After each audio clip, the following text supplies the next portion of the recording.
Sejam bem-vindos a mais um episódio Papo de Governo, organização do Instituto Bertol, em sociedade com a Russell Bedford. E eu sou o William Reinaldo, o seu host, que vou conduzir mais um programa.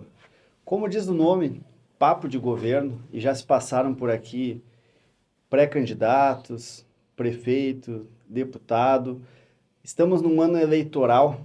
Por que não aprofundar um pouco mais esse assunto e a gente discutir prazos, o que é o pré-candidato, quais são as permissões de um pré-candidato e de um candidato?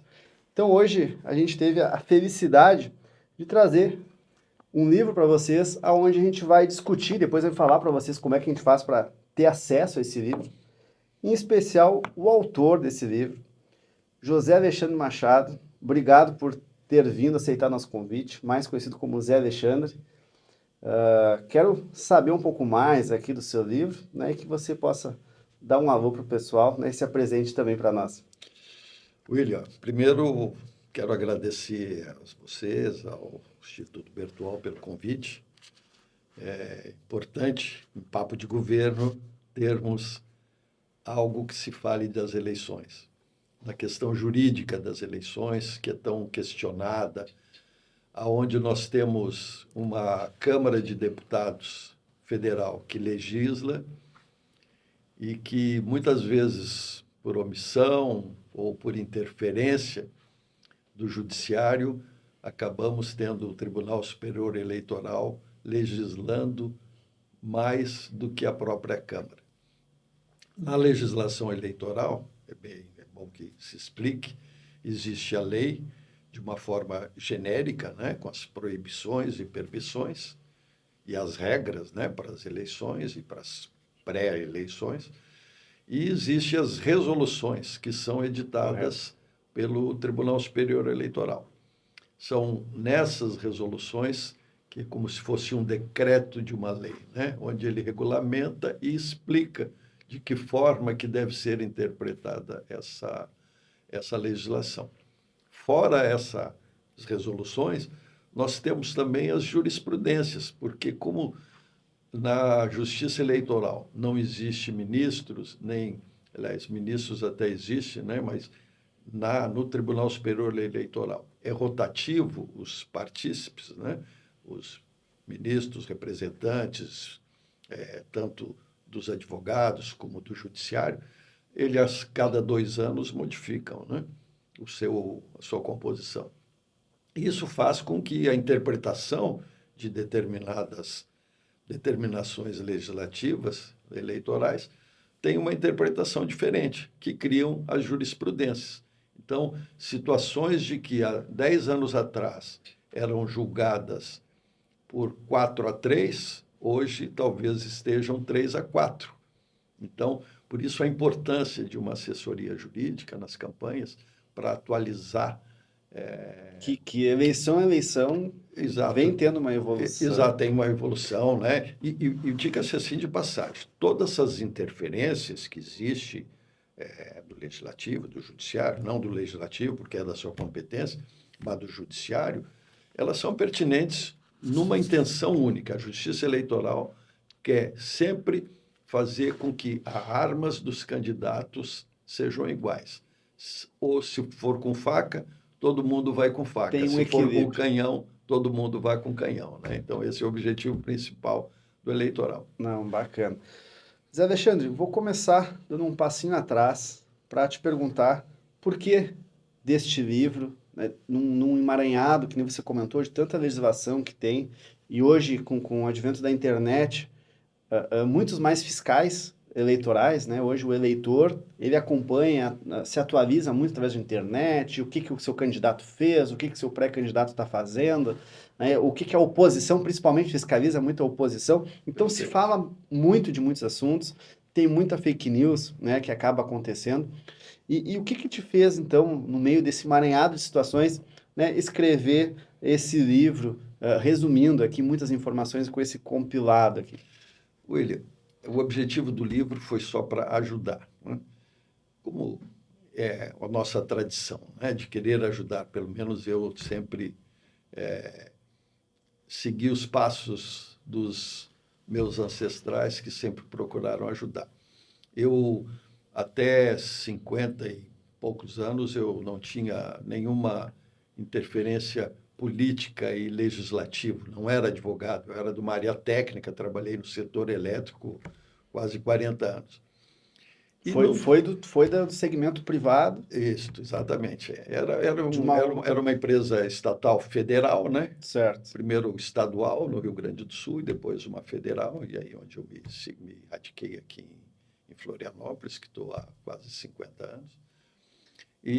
Mas num determinado momento eu fui picado pela mosca azul da política e adorei.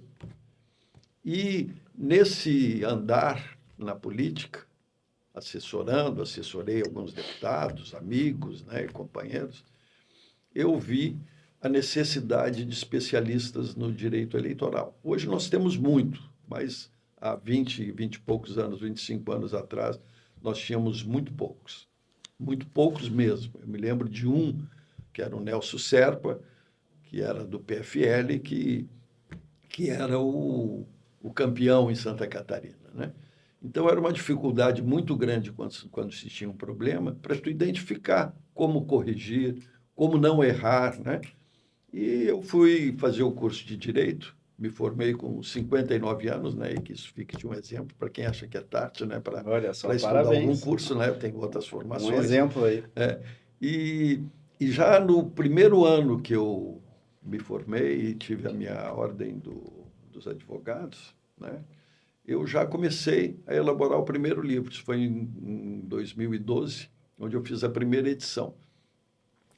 E o objetivo desse livro é para os candidatos, para a assessoria e para o público em geral, mas principalmente para que os candidatos e as suas assessorias tenham conhecimento, acesso à legislação de uma forma resumida, né? O livro ele é um resumo da legislação e das resoluções do TSE e algumas jurisprudências, daquilo que é o mais óbvio que acontece nas campanhas, e por mais óbvio que seja, é onde os candidatos mais erram pela ânsia de buscar o voto, né? Então, às vezes, um cuidado só evita uma série de sabores, né? Buscou com o livro, então, facilitar, O dar objetivo, praticidade exatamente, exatamente. para o sistema. Até, né, esse ano eu vendo o livro, né, naturalmente, e dou muito, né, e para os meus clientes, quando faço um treinamento, eu forneço, né, Para esse quem livro quer a eles. o livro, já que a gente está O tratando? livro é para os candidatos a prefeito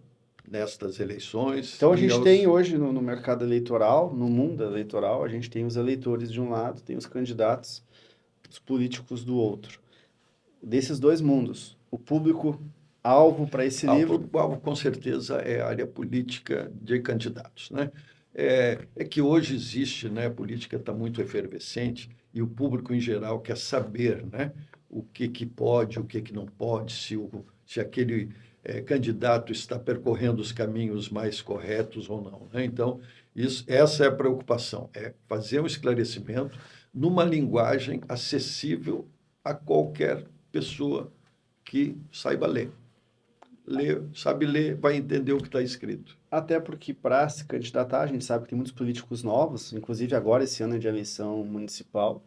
Então tem muita gente, sejam novos candidatos a vereadores, novos Perfeito, candidatos que são de outras áreas e às vezes não perfeito, detêm o total conhecimento. Aqui eles vão conseguir perfeito. tirar boa parte Além de das ser dúvidas. novos, né, a gente sabe que em municípios pequenos, às vezes o pessoal não está muito bem preparado, né, nessa questão legislativa. Pode ser um bom gestor, uma pessoa correta, séria, mas nas questões de procedimentos eleitorais, ele pode não conhecer a legislação. Então, isso ajuda de uma maneira muito simples e fácil de Sim. entendimento.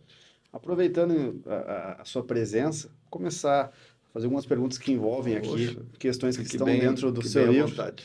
que aproveito para dizer que eu já tive o prazer de ler e muito bem escrito. Então, Que bom. assim, para você que quer se informar um pouco melhor, em especial pré-candidato, político, aqui é sempre bom uma atualização, até porque de uma eleição para outra sempre tem algumas eleições. Não é à toa que a gente está falando aqui da sexta edição, tá? Então é importantíssimo estar atualizado e aqui de uma forma bem resumida e bem completa. Zé Alexandre, pré-candidato. acredito que esse é o time que a gente tem. Muitos acreditam que o time é junho, julho é o pré-candidato. O pré-candidato, quando que surge o pré-candidato? Quando que eu posso dizer que eu sou pré-candidato? Ou eu posso já dizer desde sempre que eu sou candidato, né? Já posso falar do meu partido. Tem diferença do pré-candidato para o candidato legalmente? Ô, William, olha, excelente e muito providencial tua pergunta. Algumas eleições atrás, quando, por diversas razões que são de conhecimento geral, a pessoa jurídica deixou de participar das eleições, junto com essa reforma eleitoral, houve uma redução do tempo de campanha eleitoral, que antigamente era de 90 dias. Então, 90 dias era um prazo longo, era caro para as campanhas, mas era uma oportunidade para que os novos candidatos pudessem ser conhecidos nesse período. Como reduziu para 45 dias, a Justiça Eleitoral, imagino, né, e o Legislativo pensaram, é muito pouco tempo para um novo candidato ser conhecido. Então, vamos criar a figura do pré-candidato, porque em eleições anteriores, de 10 anos para trás, fora a campanha, o candidato não podia se manifestar absolutamente sobre questões eleitorais. Agora, o pré-candidato, e olhe só, ele pode, a partir de 1º de janeiro, já se manifestar como pré-candidato e Então, dizer em tudo que é lugar, nas reuniões que ele for, nas redes sociais, que eu sou o pré-candidato, eu tenho a minha plataforma de governança, se eleito, fazer isso, exaltar as suas qualidades, participar de reuniões, convocar reuniões partidárias para divulgar o potencial desse pré-candidato. então agora a gente está em 2024. Desde o 1º de janeiro de 2024, exatamente, já poderia estar... Poderia estar fazendo uma Tu vê pré-campanha como não é muito riquíssima, aproveitado isso, né? riquíssima e muito parecida com a campanha eleitoral propriamente dita. Qual é a diferença, né?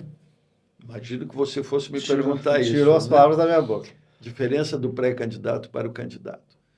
Basicamente as mesmas coisas, só que o pré-candidato ele não pode ter gastos financeiros, exceto com impulsionamentos nas redes sociais de uma forma moderada. O que é essa forma moderada? É o valor que todos os candidatos poderiam despender para fazer esses impulsionamentos. Então, isso ele não pode. Agora, o partido ele pode promover reuniões de divulgação dos seus candidatos e aí até com gastos. Porém, os candidatos não podem.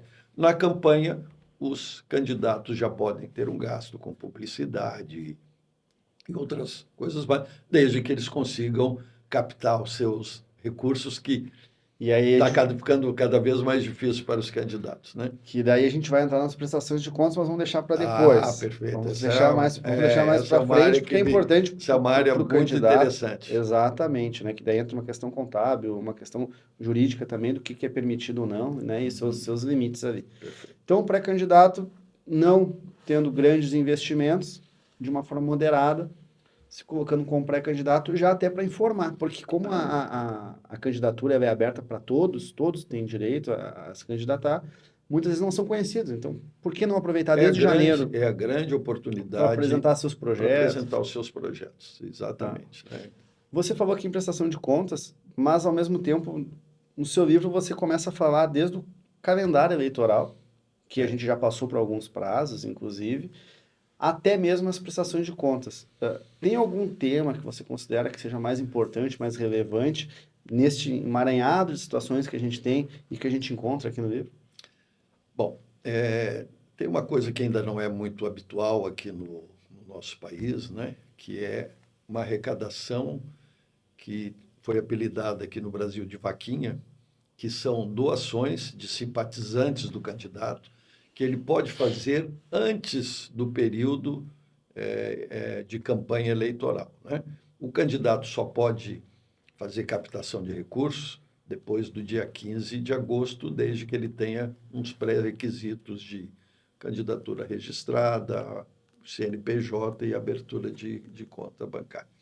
Porém, a partir do dia 15 de maio, ele poderia ter procurado uma empresa que fosse habilitada para fazer uma captação de recursos, né? Essas empresas são habilitadas junto ao Tribunal Superior Eleitoral.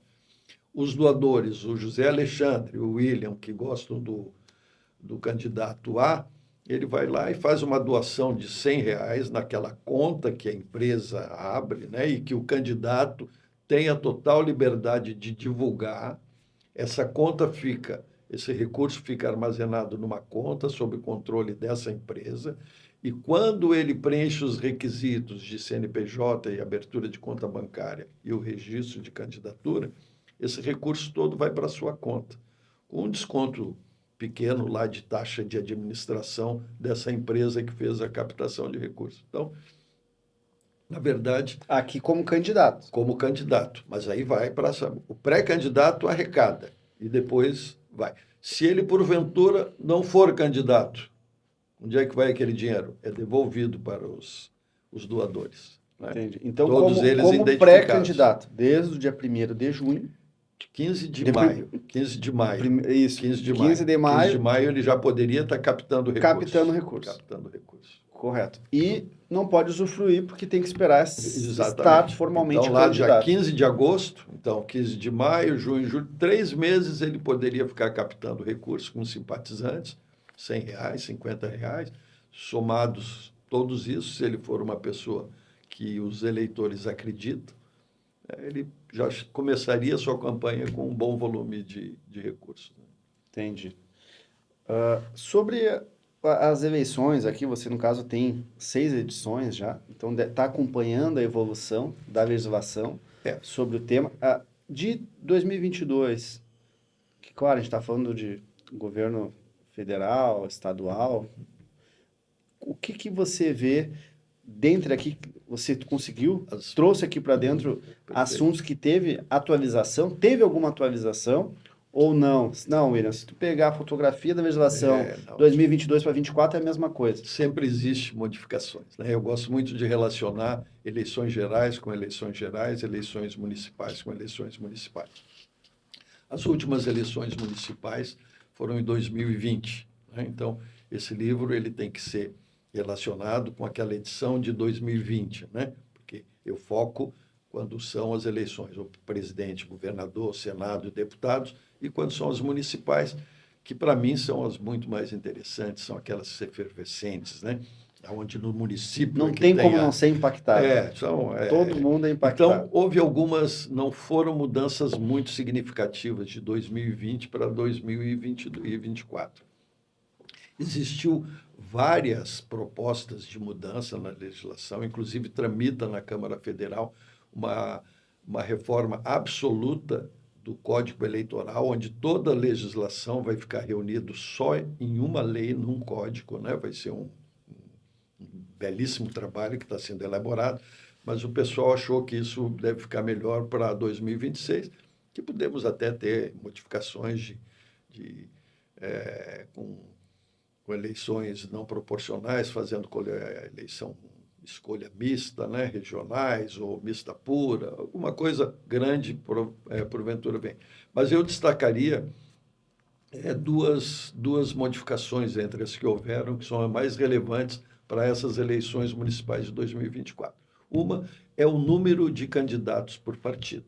Em 2020, uma Câmara que tivesse 10 vereadores, cada candidato poderia lançar até 50% a mais do número de cadeiras da Câmara. Então, 15 candidatos. Nessa eleição, vai ser o número de cadeiras existente naquela Câmara do município, mais 1. Então, onde for 10, é 11. Onde for 20, é 21. Então, isso vai reduzir praticamente 50% o número de candidatos. Isso vai ter algumas consequências, né? O número de votos que o candidato vai ter que fazer vai ficar maior, né? Porque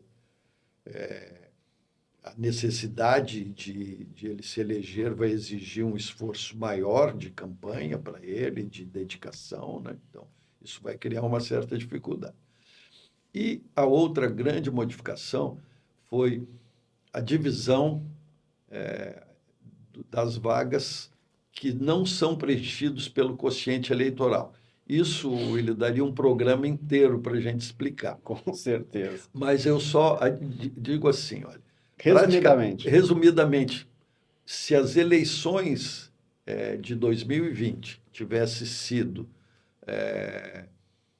com as regras de hoje, 30%, de 20% a 30% dos eleitos não estariam nas câmaras municipais, porque vai haver uma exigência de que só poderão participar das sobras, né, das vagas sobrantes não preenchidas pelo quociente eleitoral.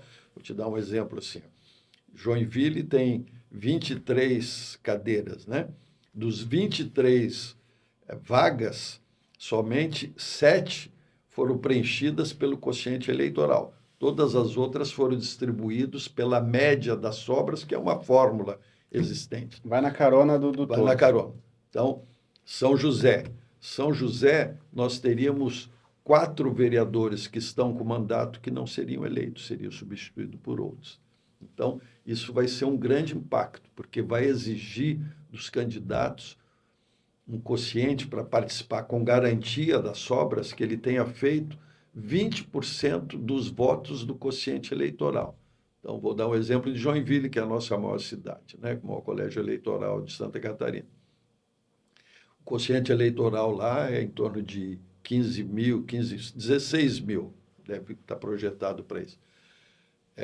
O candidato, para ele poder participar, exceto na questão do quociente eleitoral, ele vai ter que fazer 20% do quociente eleitoral, ou seja, ele vai ter que fazer 3.200 votos para poder estar concorrendo. Senão ele nem se habilita. Quem não se habilita é o partido, né? Mas Sim, ele. sim, sim. E aí vai existir uma terceira etapa, em sobrando vagas, se não preenchidos pelo quociente eleitoral, na primeira etapa. Na segunda etapa, pelo que a gente chama do 80-20, o partido tem que fazer 80% dos votos do quociente eleitoral e o candidato tem que fazer 20% do quociente eleitoral. Se sobrar vagas, aí todos os partidos participam do último, do fundo da panela, né, das vagas que sobraram, que deverão ser poucas, né? Então, Sim. os partidos realmente vão ter que, os candidatos vão ter que se esforçar muito mais para aumentar esse seu número de votos. Agora fiquei com uma dúvida, né? Eu acredito que o pessoal também. Como teve essa mudança e é um impacto, né, de uma eleição para cá, inclusive agora que a gente está falando de municipal, que nem você comentou de exemplos que muitos vereadores acabam indo, né, nas sobras, quem que acaba se beneficiando, se prejudicando? Os partidos grandes acabam se beneficiando ou se prejudicando? Ou alguém se prejudica nessa? Não, via de regra não muda muito. Essa norma, ela vigorou em 2022 para as eleições gerais, né? Em 2020, nas municipais, não existia. Na 2020, ela vigorou e tinha um objetivo. Não existia a terceira etapa, só existia a primeira e a segunda etapa de sobras, né? Eram para procurar diminuir o número de partidos. Era para que o maior prejuízo era dos pequenos partidos. Os Partidos grandes se novos. beneficiavam. Exato. Essa mudança que houve, criando a terceira etapa, foi para beneficiar os partidos pequenos. E não foi a Câmara que votou isso, né? Quem decidiu isso foi o Judiciário, né? O Supremo Tribunal Federal, que votou uma consulta de alguns partidos, que criou essa terceira etapa para beneficiar. Então, essa mudança que houve em 2020 foi para prejudicar os pequenos, para eliminar os pequenos. Essa mudança que foi feita agora em 22 pelo Judiciário foi para ajudar, mas de uma maneira muito pequena ainda, né? A tendência no futuro é os partidos pequenos cada vez mais ficarem alijados dos pleitos. Sim, entendi. Sobre aqui, tem um item que você fala, salvo engano, é no 9.1, tá? Do seu livro, onde você fala em propaganda eleitoral. Neste item, você diferencia um pouco do que a gente já comentou um pouco, propaganda do pré-candidato para o candidato. Se resume na questão financeira, o pré-candidato pode já fazer a propaganda eleitoral como permitir na legislação para o candidato ou não? Tem que aguardar Não, oficializar não. a candidatura. O candidato, ele já tem liberdade absoluta, né, de fazer propaganda, de pedir voto, né? O pré-candidato, ele, primeiro, não pode ter gastos extremos, né, Sim, tem a limitação exceto financeira. com impulsionamento, ele não pode fazer material gráfico, um jornalzinho, né? Um vídeo muito elaborado, né, porque isso gera custos, né, a não ser que ele próprio seja um publicitário e faça para ele mesmo, aí não há problema. Mas o básico é que ele não pode pedir voto. A legislação, ela diz que não pode haver o pedido explícito de voto. Aí entramos nas jurisprudências, né? Pedir apoio é pedir voto? Gostaria que vocês me apoiassem a pedir voto? Não era, passou a ser, por uma decisão Olha o do Tribunal entendimento. Superior Eleitoral. Vamos todo mundo mudar o nosso município? É um pedido de voto? Direto, eu considero que não, mas isso hoje é considerado como um pedido de voto. Então, Olha aí, ó, o que você, pré-candidato, fiquem atentos às questões subjetivas. Já tem jurisprudência falando muito sobre isso. nós falamos que isso são as palavras mágicas que podem dar a interpretação de um pedido de voto. Isso causa uma insegurança jurídica enorme, porque o candidato consulta o seu advogado. Eu posso dizer, bora mudar a nossa cidade? E eu não sei se eu posso dizer que ele pode dizer, bora, vamos mudar o nosso município, ou se isso vai ser interpretado como um pedido de voto. É complexo. Falando em propaganda eleitoral, e agora já falando como candidato, tá? Já superamos. Aproveitando, qual que é o prazo que difere o pré-candidato para o candidato? O pré-candidato, depois de aprovado nas suas convenções, as convenções se realizarão entre 20 de julho e 5 de agosto, e depois tem 10 dias para os partidos fazerem o registro dos candidatos. Registrado os candidatos, encaminhado para o cartório eleitoral, já que é municipal, né? Se fosse eleições gerais, seria para os tribunais regionais. Encaminhado e eles tendo a certidão de que o registro está solicitado, o cartório eleitoral manda imediatamente aquele pedido para a Receita Federal, que abre um CNPJ, o candidato passa a ser uma pessoa jurídica e ele abre uma conta bancária para captar recursos e fazer seus gastos através dessa conta bancária. Portanto, só pode ter gastos eleitorais através da conta bancária, né? Não pode tratar com dinheiro vivo. E, após esses pré-requisitos preenchidos, né, de registro de candidatura, Certo.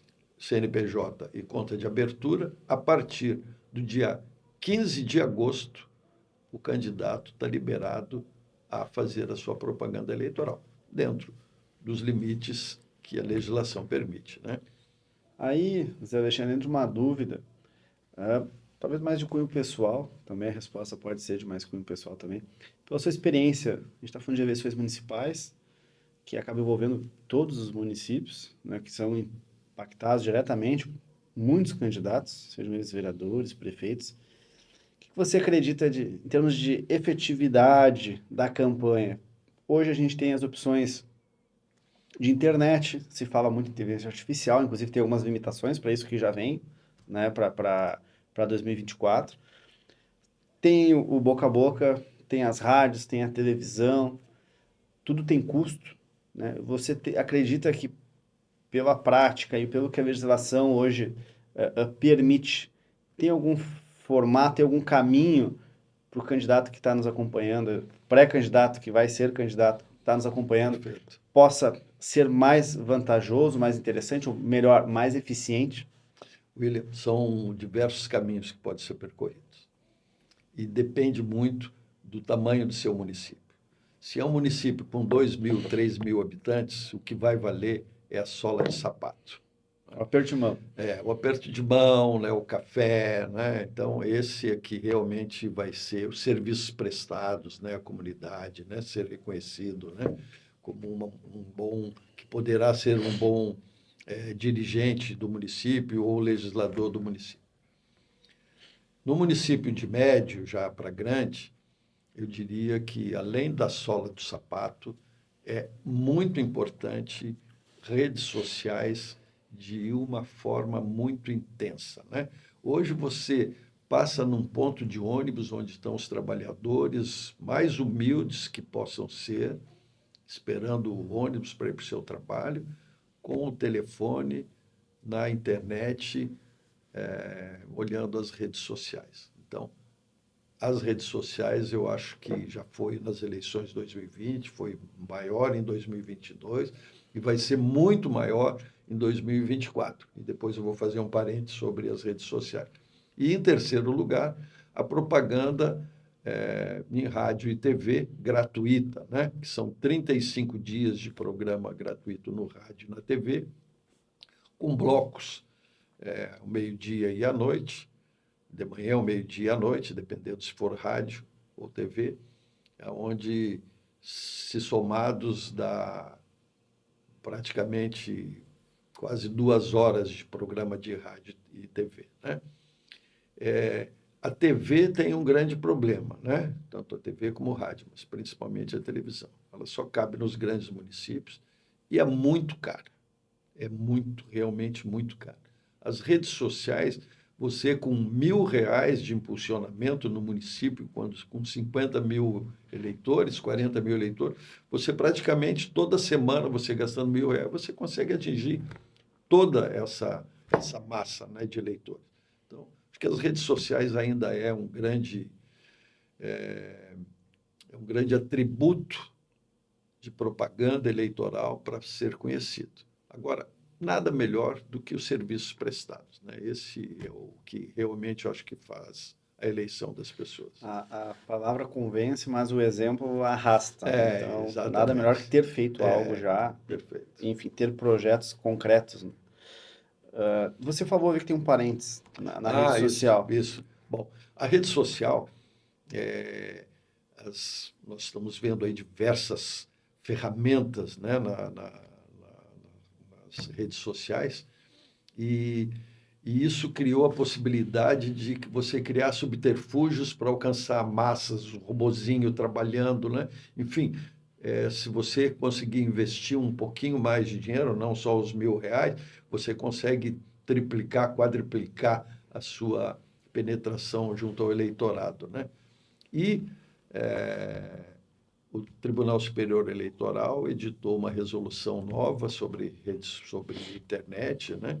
Sobre as redes sociais, em 2024, específica, fazendo um combate, uma limitação muito grande para o uso das redes sociais, não das orgânicas e impulsionamentos de caráter normal, né?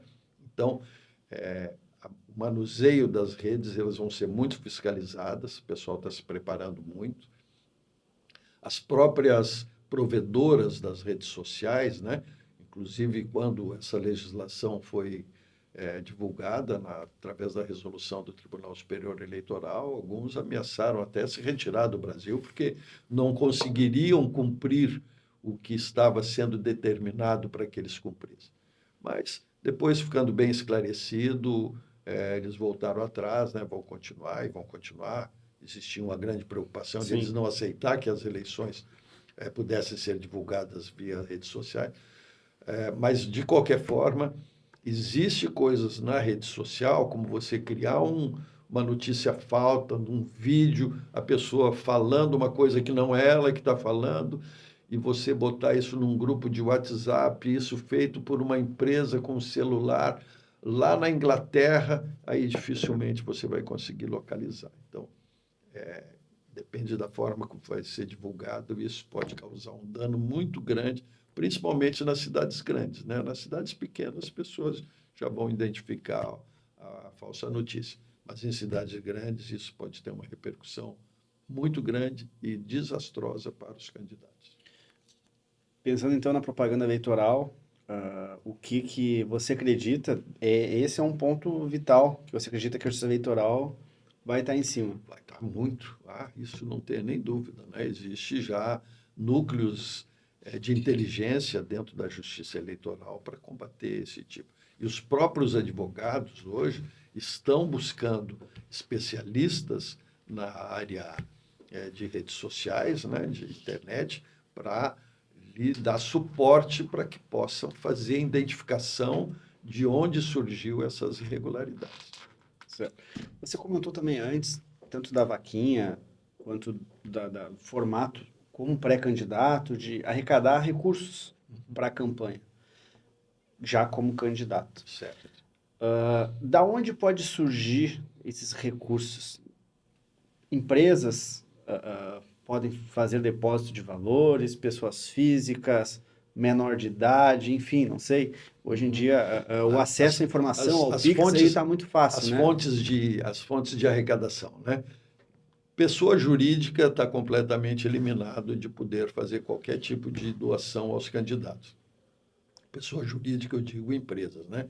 O partido é uma pessoa jurídica e ela pode fazer essa ajuda através do fundo eleitoral ou do fundo especial de financiamento de campanha ao candidato. E é uma pessoa jurídica. Mas empresas... A única pessoa jurídica é o partido. O partido, um outro candidato, né? Um doando para o outro, né? Sim. Candidato com CNPJ, recurso do... Como pessoa jurídica. Como pessoa jurídica. Então, vamos lá, as fontes, né, mais normais de arrecadação. É do próprio candidato, que ele pode doar até 10% do limite que ele tem para gastar na campanha. Todo candidato, dependendo do tamanho do seu município, ele tem um limite para gastar. Então, um prefeito ele tem 200 mil que ele pode gastar na campanha. É o limite, ele não pode ultrapassar esse limite. Então, ele pode fazer uma doação de até 10%, ou seja, 20 mil reais para uso na sua campanha. Isso foi uma mudança, mas é uma mudança que já vem há 3 eleições, porque antigamente o candidato poderia financiar 100% da sua campanha. Então, se fosse um candidato rico, ele já levaria uma vantagem muito grande para aquele que não teria essa condição. Então, o candidato pode ter essa contribuição. A pessoa física, ela pode contribuir com até 10% dos rendimentos que ela teve declarado no seu imposto de renda do ano anterior ou das eleições. Então, se eu ganhei 200 mil, meu trabalho me rendeu 200 mil em 2023, eu posso doar até 20 mil reais para o candidato da minha preferência. O total anual. Do total anual. Tudo que eu recebi oficial, né? Isso é uma questão que os candidatos têm que tomar muita atenção, porque até 25, 26 ou 28 mil, a pessoa é isenta de declarar imposto de renda, né? Então, em tese, eu disse, não, eu recebi 20 mil trabalhando em 2023, eu posso doar 2 mil para ti, e faz uma doação de 2 mil. E depois a Receita Federal, e a Receita Federal e a Justiça Eleitoral têm um sistema que cruzam as informações de uma forma inigualável, né? Sabem tudo.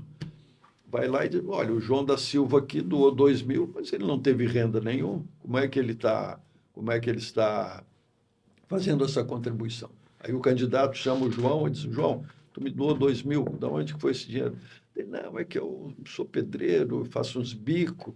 Então, é um dinheiro que não foi oficial, né? Existe defesa para isso, mas vai dar tanto trabalho que não vale a pena os 2 mil reais que ele recebeu, né? Então, esses cuidados com a arrecadação, eles são muito importantes porque pode dar uma dor de cabeça muito grande para o candidato. E o candidato é corresponsável junto com aquele doador que pode ter dado a informação incorreta, né? Então, falando da forma de arrecadação, recurso para a campanha, aproveito para entrar no assunto do fundão. Estamos falando aí de 4,9 bilhões. Perfeito. Como que isso é distribuído? Como para os pré-candidatos, inclusive, para os novos candidatos? Tem algum benefício para quem já é candidato? Tem algum, ou em proporção para quem é novo? Vou entrar minha primeira vez como vereador, como prefeito. Porém, eu sei que no meu partido já sei que tem um vereador que é muito bem votado nos últimos anos. Enfim, como que funciona essa distribuição? Tem algum critério? Não tem critério? Essa Inclusive até a distribuição para os partidos, né? essa tem que prestar bastante atenção. Foi destinado Fundo Especial de Financiamento de Campanha, isso não é fundo partidário, em tese, é para manutenção do partido, né, para alocação do seu prédio onde ele funciona, seus funcionários. O Fundo Especial de Campanha é para ser utilizado especificamente na campanha. Parece um número muito alto, né? 4 bilhões e 900 milhões.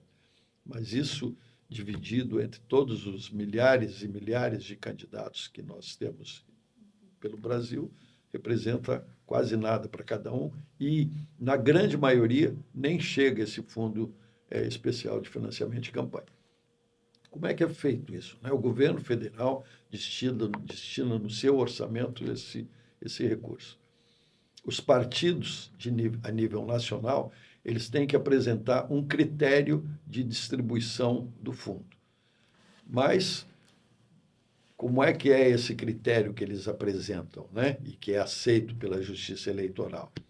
O partido, esse bolo é dividido pelo número de deputados e senadores e mais uma formulazinha, né, que foi criada, uma formulazinha não, uma fórmula, né? 35% é pelos deputados federais, 15% pelos senadores, 10% igualitário para todo mundo, então Certo. é distribuído.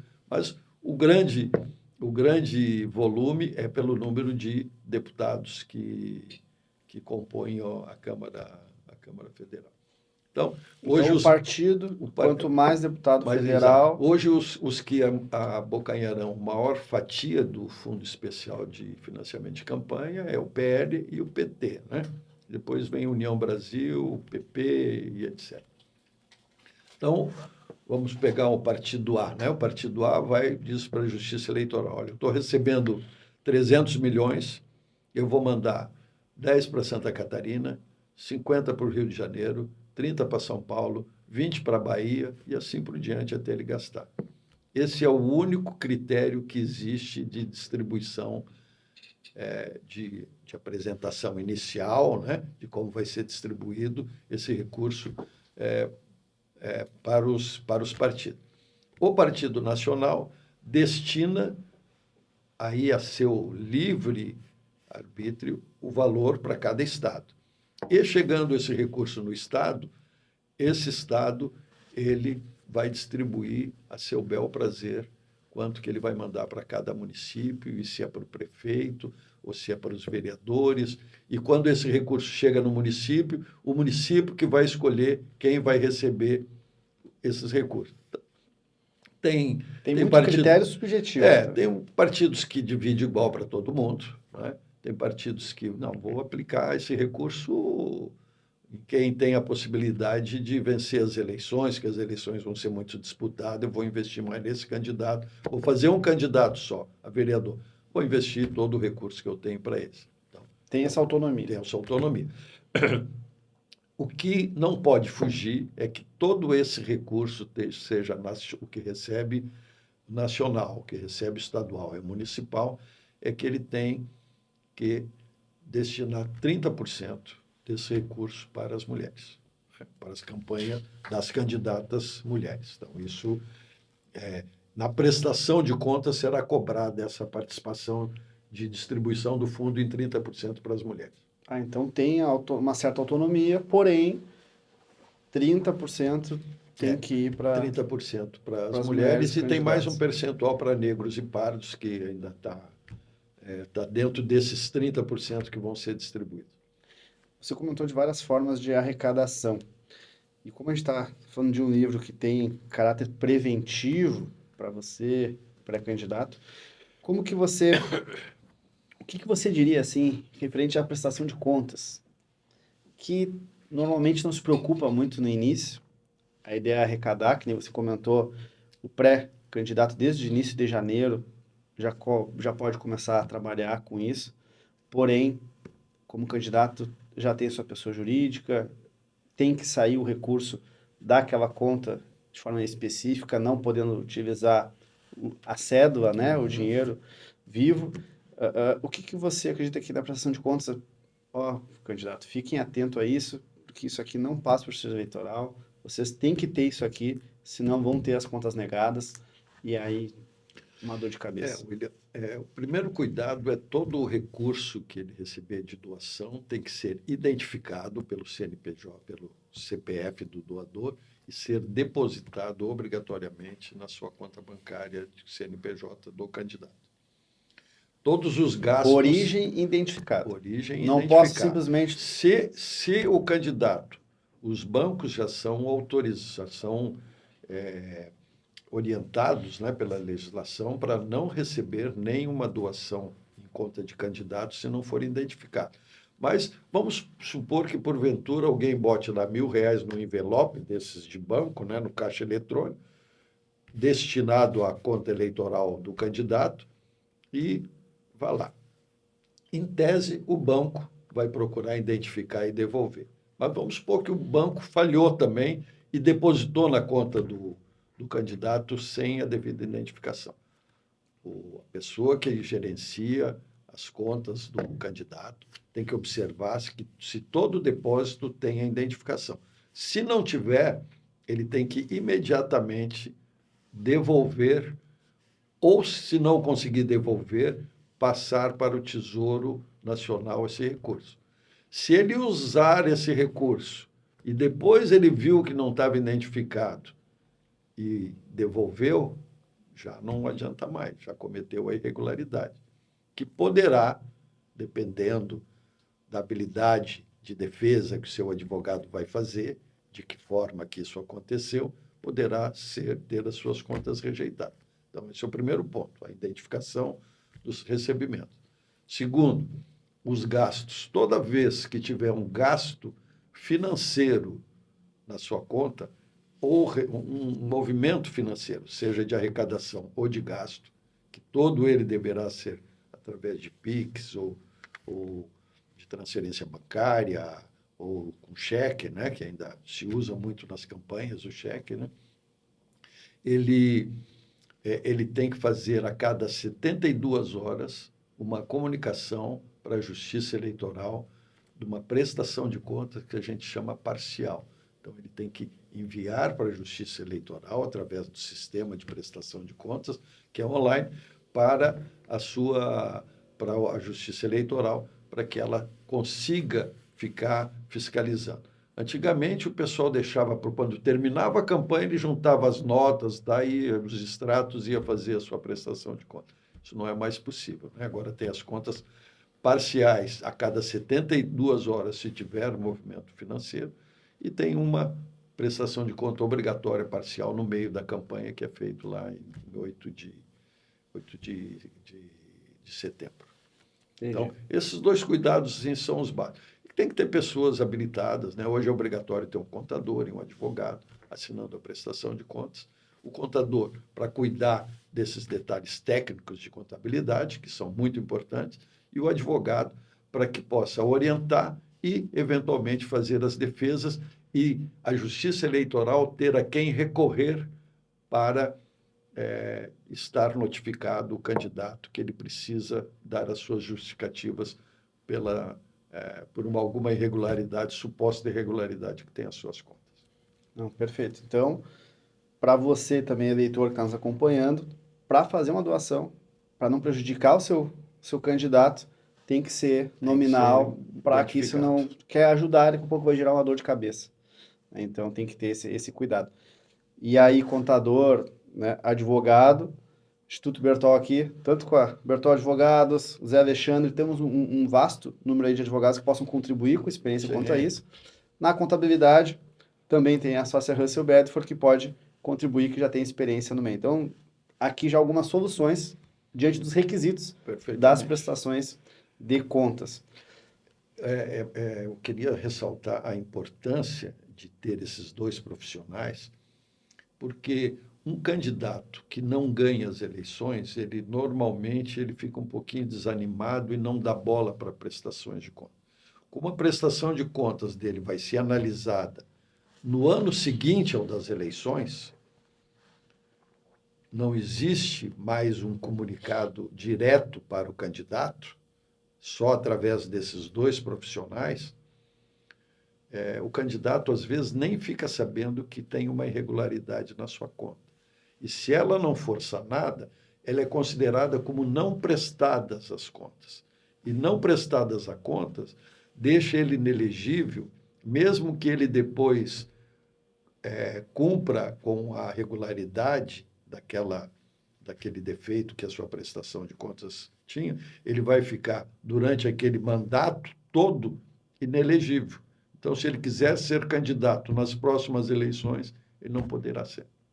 Então, consequências, inclusive, para o candidato, quais são as consequências? Também perde um... Fica inelegível, né? E para quem não se elegeu, saibam que não vai ser uma consequência só para o próximo ano, mas sim para as próximas eleições. Nós estamos sendo agora procurados por diversos candidatos das eleições de 2020 que tiveram as suas contas consideradas não prestadas. Um detalhe... E não sabe, mas eu nem sabia por quê, né? Porque não nomeou um profissional lá que foi mantido, né, como profissional pós-campanha, né? Então, isso tem que cuidar muito, né?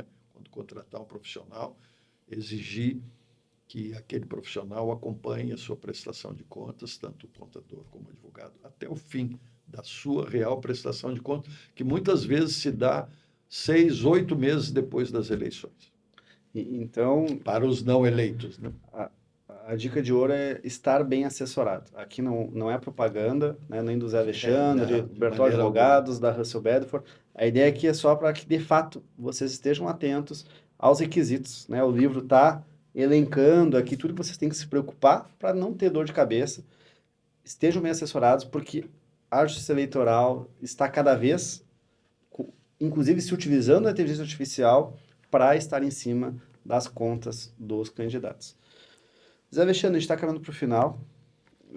Tem algum candidato aí? Muito bom essa nossa conversa. Nós poderíamos ficar aqui muitas horas falando sobre com certeza. As dúvidas eleitorais. Né? E candidato? Temos ou não temos candidato aí para as próximas? Temos muitos candidatos, né? Temos muitos clientes. Temos muitos clientes, né? Não, graças a Deus, isso nós não podemos nos queixar, né? A gente está no mercado fazendo um trabalho com muita credibilidade, né? Então a gente consegue sobreviver com os clientes que nos procuram. E uma coisa que a gente deixa de recado aos candidatos e ao eleitor é que nós temos que realmente procurar escolher os melhores candidatos, né? Nas minhas aulas, eu sempre falo que nós temos 3 tipos de candidato, né? Tem um candidato que pensa só em si, que eu acho que esse não merece o voto de ninguém.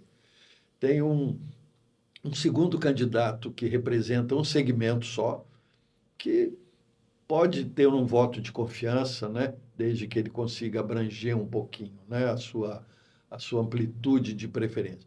E um terceiro, que é aquele candidato que realmente quer o bem da coletividade, que quer ajudar o município, que quer fazer com que o município se desenvolva e que tenha a melhor gestão possível. É esse que nós temos que procurar, é esse que nós devemos eleger, independente das nossas preferências, às vezes, pessoais de simpatia. Então, aqui, estamos finalizando com uma dica para o eleitor, e eu gostaria que você encerrasse dando uma dica para o candidato. Para você, candidato que está nos assistindo, que dica que você daria candidato, como alguém que tem conhecimento na área? Seja quem você é na sua campanha. Se você for aquilo que você é de verdade, olhando nos olhos, como eu estou te olhando agora, você vai ter sucesso. Muito bem. Pessoal, muito obrigado. Encerramos mais um Papo de Governo. Zé Alexandre, uma honra ter te recebido. Prazer estar aqui e fico sempre à disposição. Obrigado.